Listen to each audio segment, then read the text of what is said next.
I'm actually going to start with a couple of love poems. Yeah.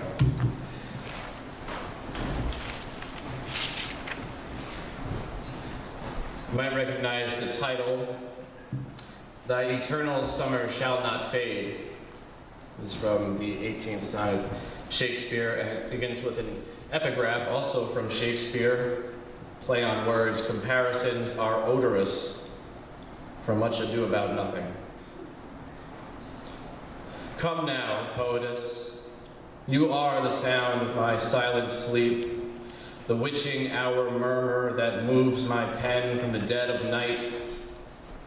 You are the muse and musician, conducting impromptu symphonies through transcendental meditation, stamping sheets of bass and treble clefs upon my unsuspecting brain.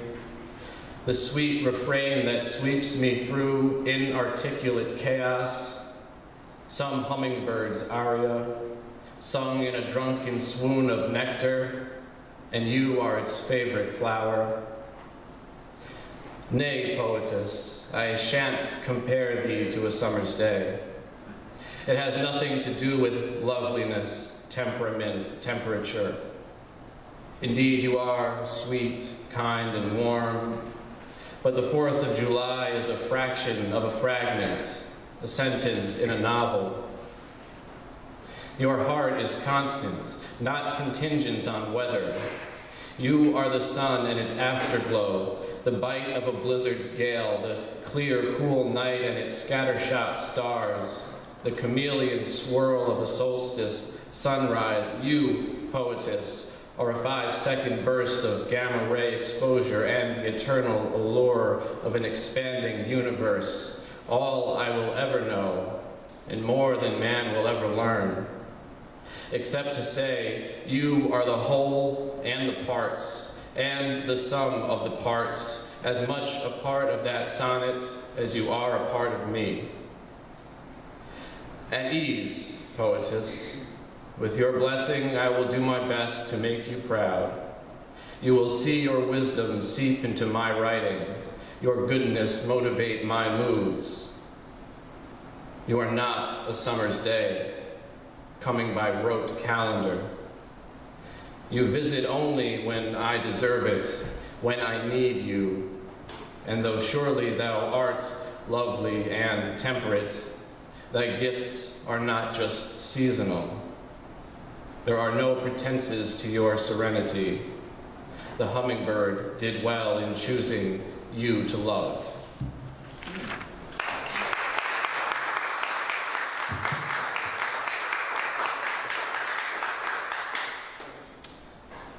This is called the efficacy of method acting. You've been crying. Hope you don't forget to smile too. In this tragic production, the star performer finds true love only after she takes a gig in San Francisco, or was it Memphis, Milwaukee, Chicago? It's not important. Point is, she's booked fare on the next train out of town. Who would have thought she'd find love here in our small, slow turkey neck of the woods, where she believed she'd seen all the buzzards masquerade as people, all the peacocks and birds of purgatory, and believed her mother when the old crow told her, honey, the sweetest bees buzzed off a long, long time ago, and if it's a dethroned rosebush you seek to dip your little beak, let me show you a city where Prince Charming is already scanning the night sky for the star that'll shoot you straight into his life. Of course, the prince has already trudged north to the mountains, where a hunch like a magnet has drawn him, and we know, but the actor doesn't, that it's already too late. Is that what makes you sad? Art imitating life, or reminding you of it? How if we were birds and theater buffs, our own wings would have barely ruffled against each other as we flapped in opposite directions, and were unable, as usual, to reverse the laws of nature that set those separate courses in motion many moons before we locked eagle eyes across a vast expanse our sights set on the same fat worm, and attempted defiance by sharing it, knowing that one eventual morning, one of us would fly. For a well-written story, your tears flatter the playwright.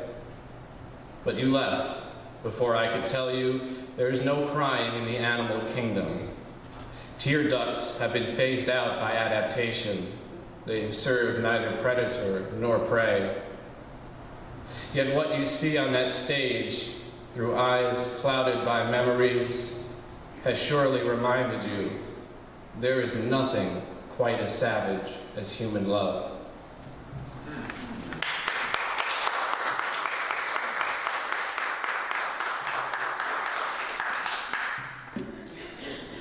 This is not a little poem.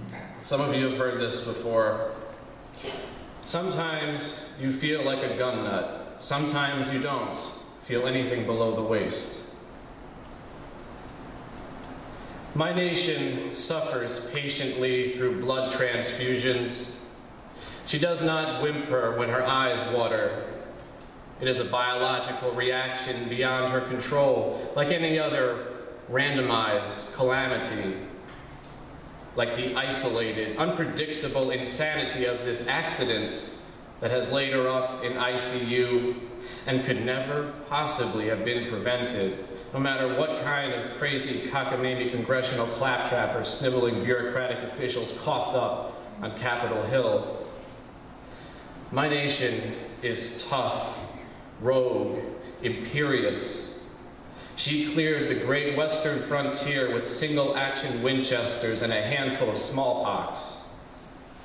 She blazed trails of tears with her own sweat and mopped the blood of obstinate Indians with the solid red stripes of a half-mast Old Glory, then raised her high from the mountains to the prairie and higher from sea to shining sea in the name of Jesus gold and freedom, always freedom. So my nation doesn't need your pity, your get-well-soon cards, your world history lessons. She will convalesce like Andrew Jackson with a bullet in her shoulder and dysentery, cannon and sabers at the ready, defiant, shielded by the Constitution and wrapped in a tactical Kevlar flag for which my nation will gladly bear arms and perish, or weep with abandon when her anthem echoes from the farthest flung nosebleed bleacher seats. My nation longs for death by glory, martyrdom, rapturous final repose near the front lines, where salvation will be a God's will miracle, resulting in amputation and paralysis and a Purple Heart to show grandchildren who will thrill at the realization that school books are superfluous and class is a porcelain construct of wealthy elitists. That true history is taught daily in the plain sight of public spaces, where it so efficiently repeats itself as if to be truly, fully automatic. Thank you.